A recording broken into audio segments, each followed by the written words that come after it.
ওহ, এই অসময়ে কি জোরে ঝড় উঠলো রে বাবা।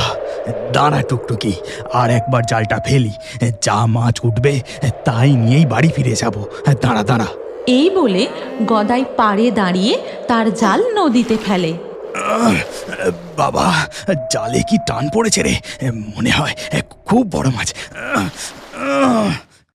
গদাই সমস্ত জোর লাগিয়ে তার জাল টেনে জলের উপরে তোলার চেষ্টা করে, কিন্তু হঠাৎ তার জালে আরও জোরে টান পড়ে আর সে সামলাতে না পেরে জলে পড়ে যায়।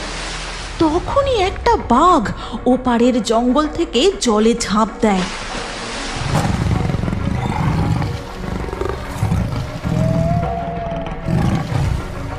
টুকটুকি পালা, বাঘ তুই এখান থেকে পালা। টুকটুকি, টুকটুকি পালা, বাঘ। বাঘটা সাঁতার কেটে গদাইয়ের দিকে দ্রুত আসতে থাকে। তখনই তার গরু নদীর পাড় থেকে গলার দড়িটা গদাইয়ের দিকে ছুঁড়ে দেয়। তারপর সে গদাইকে টেনে পাড়ে তুলে আনে। তখন বাঘ প্রায় নদীর এপারে। গদাই ও তার গরু দৌড়তে শুরু করে। পালা টুকটুকি, আমাদের পিছনে বাঘ, পালা, তুই থামিস না। বাঘ, বাঘ। আকাশ ফাটানো বজ্রের মতো গর্জন করে বাঘ গদাই আর তার গরুকে তাড়া করে। তারপর সে এক লাফ দিয়ে গরুটার পায়ে কামড় বসায়। ছেড়ে দে, ছেড়ে দে আমার টুকটুকিকে, ছেড়ে দে বলছি, ছেড়ে দে। গদাই প্রাণপণে তার গরুর দড়ি ধরে টানতে থাকে। ঠিক তখনই শুরু হয় প্রবল বৃষ্টি। জোরে জোরে বাজ পড়তে থাকে। হঠাৎই হুড়মুড়িয়ে একটা ডাল ভেঙে বাঘটার উপর পড়ে। বাঘটার কামড় আলগা হতেই গদাই সেই সুযোগে তার টুকটুকিকে টেনে নিয়ে কোনো রকমে দৌড়তে দৌড়তে গ্রামে ঢুকে তারা বাড়ি পৌঁছায়। কি গো, কি হয়েছে তোমার? অত হাঁপাচ্ছ কেন? হে কি, টুকটুকির গা থেকে এত রক্ত পড়ছে, এই যে বাঘের কামড়। ওই বাজটা গাছের ডালে না পড়লে সব শেষ হয়ে যেত মালিনী, সব শেষ হয়ে যেত। এই যে বনবিবির কৃপা গো, হে বনবিবি, তুমি আমার স্বামীকে গরুকে রক্ষা করেছ।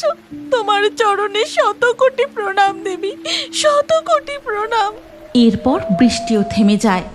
ওদিকে তখন জঙ্গলের মাটিতে যে 2-4 ফোঁটা গরুটার রক্ত ঝরে পড়েছিল, বাঘটা দাঁড়িয়ে বেশ কয়েকবার গন্ধটা শুঁকে জঙ্গলের গভীরে মিলিয়ে যায়। শোনো গো মালিনী, তুমি টুকটুকির ক্ষতস্থানে ভালো করে প্রলেপ লাগিয়ে দাও। আজ ও আমাকে জল থেকে টেনে না তুললে হয়তো আমি নিজেই। চুপ করো তুমি, চুপ করো, এমন কথা মুখেও এনো না।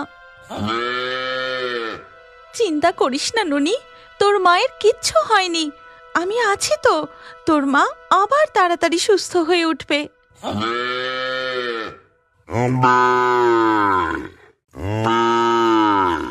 এরপর কেটে যায় বেশ কিছুদিন। টুকটুকি গরুও ধীরে ধীরে সুস্থ হয়ে উঠে হেঁটে চলে বেড়ায়, আর তার বাছুরও মন ভরে দুধ খায়। ঠিক তখনই হাঁপাতে হাঁপাতে রহিম ছুটে আসে। কি হলো রে রহিম, তুই এরকম হাঁপাচ্ছিস কেন? গদাই, আমি আমার গরুটাকে বাঁচাতে পারলাম না রে, তাকে যে আমার সামনে বাঘে টেনে নিয়ে গেল। হায় হায় হায়। শান্ত হও রহিম ভাই, শান্ত হও।